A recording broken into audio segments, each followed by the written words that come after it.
Muchísimas gracias a CCCB por la invitación que se me ha hecho estar aquí esta noche para hablar más de fábulas que de crisis, francamente, ¿no? Es que la verdad que la literatura es crisis permanente, ¿no? O sea, es que venía a señalar algo que no es ninguna novedad. Pero bueno, la palabra no puede estar en crisis, ¿no? Porque si la palabra está en crisis, apaga y vámonos, ¿no? O sea, que verdaderamente sí que estamos obligados a los que creemos en la palabra a practicarla, ¿no? Y a que esté siempre viva, ¿no? Entonces sí, le di este giro hacia la fábula, porque bueno, la fábula siempre parte de una crisis, ¿no? Y entonces, bueno, pues a partir de ahí, a partir de la palabra crisis, llego a la fábula. La palabra crisis, que tanto se pronuncia hoy, está tan indisolublemente unida a lo que somos que asombra que la tratemos como si fuera una palabra completamente nueva.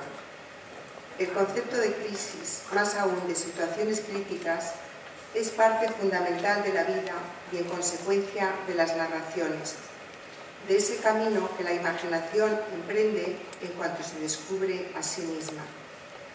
La necesidad de fabulación del ser humano nace con él. Probablemente, en el mismo momento en que adquiere conciencia de la realidad, el ser humano desea salirse de ella, situarse a distancia, observarla. Desde dentro nada puede abarcarse ni comprenderse. Los primeros cuentos, las fábulas, tratan de ofrecer una salida, un modelo de comportamiento para el ser desorientado y confuso que en medio de la encrucijada se pregunta qué camino seguir. Y como los datos de la realidad no le bastan, inventa, especula, deja correr la imaginación y se aventura por territorios inexplorados que le remiten al territorio de los sueños, a otra clase de normas, mucho más vagas y amplias, donde lo extraordinario y lo mágico se combinan en feliz sintonía con lo más cotidiano y conocido. Los cuentos, que persiguen una respuesta a los innumerables dilemas de la humanidad, han ido rodando por el mundo desde su génesis, transformándose de boca en boca, adquiriendo nuevos detalles y matices, incorporando en su seno a nuevos personajes, adaptándose a los tiempos y lugares por los que han ido pasando, incluso mezclándose con otros relatos y fábulas.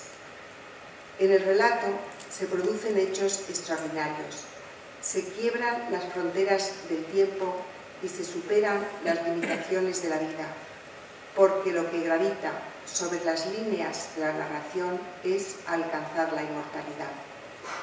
Hemos entrado en un territorio en el que las historias y los personajes permanecen. Allí están inmovilizados, listos para cobrar vida una y otra vez. Y lo que unos y otras nos dicen es algo sumamente importante, que la capacidad de fabulación de los humanos se impone sobre su necesidad de dar testimonio de la realidad. Es curioso que lo olvidemos con tanta frecuencia. En tiempos de crisis se nos recomienda que usemos la imaginación, pero lo cierto es que el sistema educativo se relega la imaginación a un lugar muy secundario y que los valores que esta sociedad reconoce y premia tienen más que ver con la cuenta de resultados y éxitos que con los confusos y vagorosos senderos por los que se aventura nuestra mente cuando se siente libre de tener que demostrar algo o de ganar una competición. En lugar de aprender, desaprendemos, se dice el Principito, reflexionando sobre el adiós a la infancia. Y desaprender en su código de valores es dejar de lado la imaginación.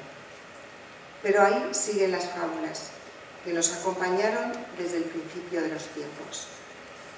Fábulas muy diversas, como corresponde a la diversidad de las culturas que han dejado su impronta en la historia de la humanidad. La tradición oriental se deleita en un extraño realismo.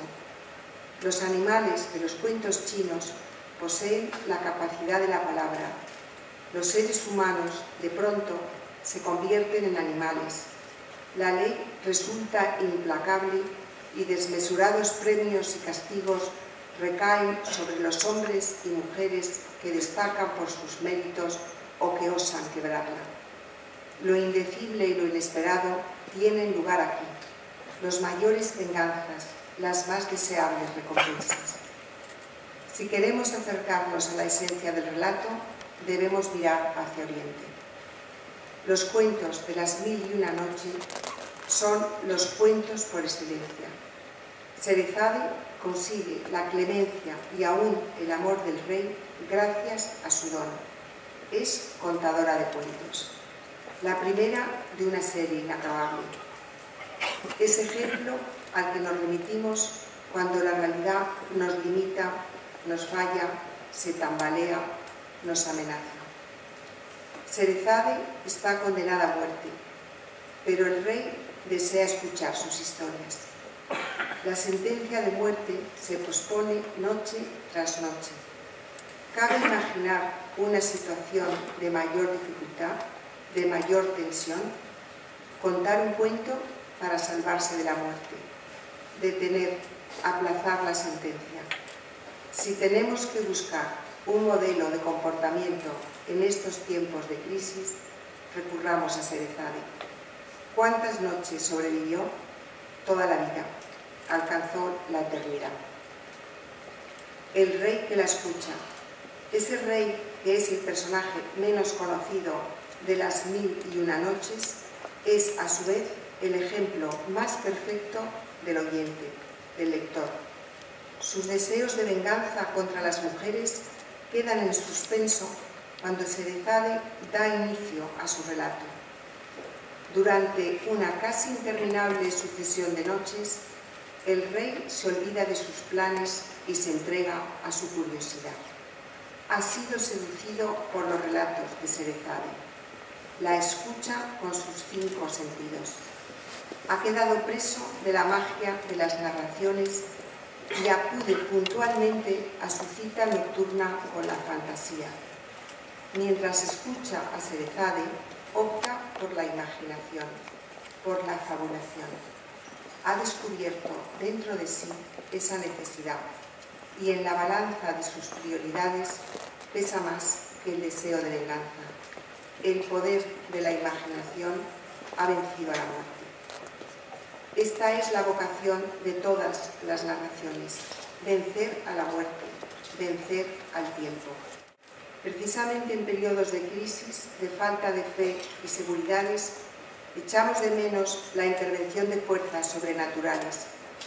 Pero los cuentos, la literatura, nos muestran que esas fuerzas residen dentro de nosotros mismos.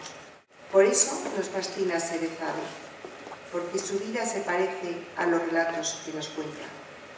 Lucha encarecidamente por su vida, haciendo gala de todos los recursos imaginables. El romanticismo nos legó una perspectiva nueva. Situó al artista en una especie de trinchera.